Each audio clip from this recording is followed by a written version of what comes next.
Phone line ते साडे नाल विरसा सिंह वलटोहा होरी भी जुड़ चुके ने। श्रोमणी अकाली दल दे सीनियर आगू ने। वलटोहा साहब, तुसी किवें वेख पा रहे हो पीएम नरेंद्र मोदी होरां दे वल्लों अज इस खास दिहाड़े ते कीते होए ऐलान? देखो जी, बहुत ही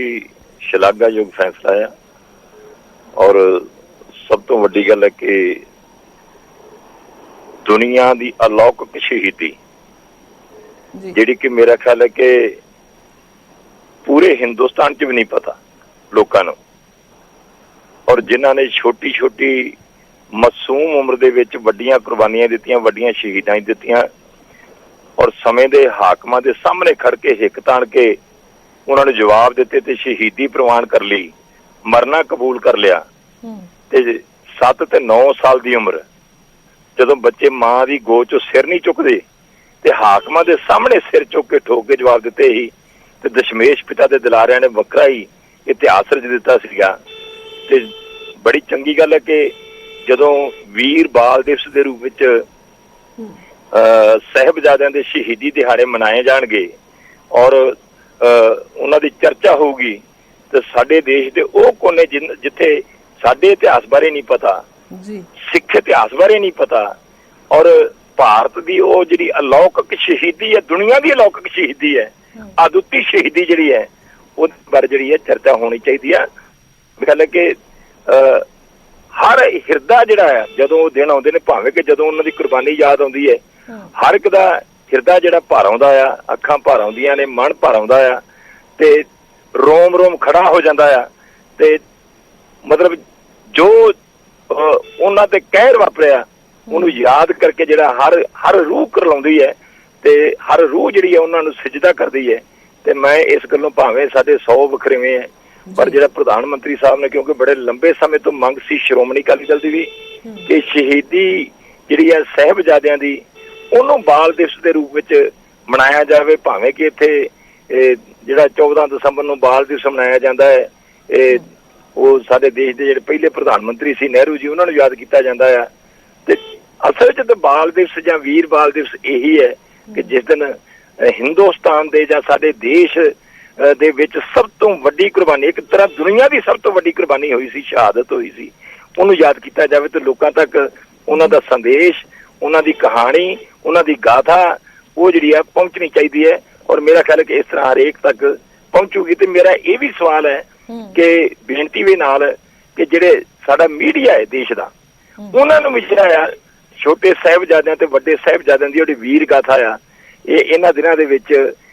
उचेचा ध्यान दे के हिंदुस्तान के लोगों को दसनी चाहिए। बिल्कुल बिल्कुल बहुत जरूरी हैगा। ठीक है वलटोहा साहब, शुक्रिया तमाम गलबात दे लई, धन्नवाद है और हर कोई इसका स्वागत कर रहा है, शलाघायोग कदम है। हालांकि पार्टियां का कहना है कि बेशक साडे राजनीतिक तौर पर सियासी तौर पर कई तरह के वखरेवे ने पर यह कदम जो प्रधानमंत्री होरां दे वल्लों बेहद ही शलाघायोग चुक्या गया है क्योंकि हुण तक सिर्फ 14 नवंबर नूं चिल्ड्रन डे जिसनूं बाल दिवस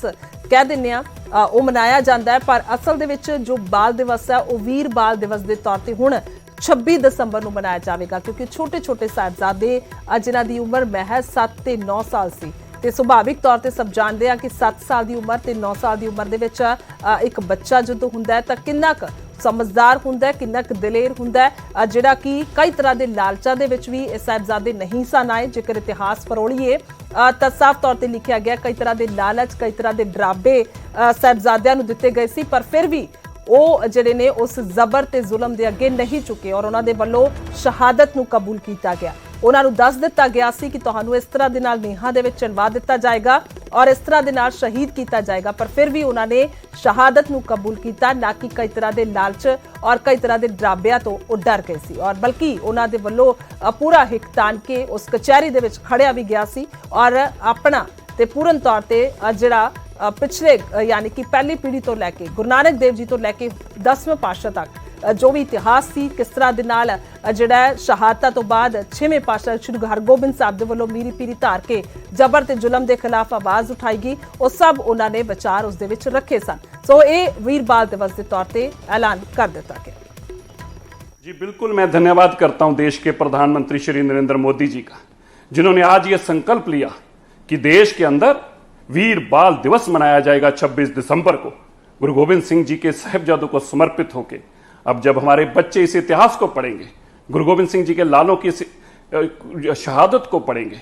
किस तरह से उन्होंने धर्म नहीं छोड़ा लेकिन शहादत का जाम पी गए, जब हमारे बच्चे इस इतिहास को पढ़ेंगे, हमारे देश की सोच कैसी होगी, हमारे आने वाली जनरेशन की सोच कैसी होगी, ये अब हम सब समझ सकते हैं।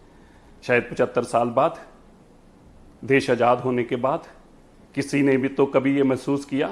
कौन थे वो साहिबजादे, क्यों इनको याद रखना जरूरी है, क्यों इनका इतिहास पढ़ना जरूरी है, क्यों दुनिया को ये बताना जरूरी है कि हम साहिबजादों के वारिस हैं। मैं धन्यवाद करता हूं मोदी जी, आपकी सोच का धन्यवाद करता हूं, आपके इस विजन का धन्यवाद करता हूं। और ये संकल्प लेके हम बहुत देर से लड़ रहे थे, आज आपने एक वो चीज पूरी की है जिसके लिए हर सिख, दुनिया का हर इंसाफ पसंद इंसान और जो साहिबजादों से प्यार करता है वो कभी इस चीज को भूलेगा नहीं जो आज आपने कर दिखाया। मैं आपका धन्यवाद करता हूं।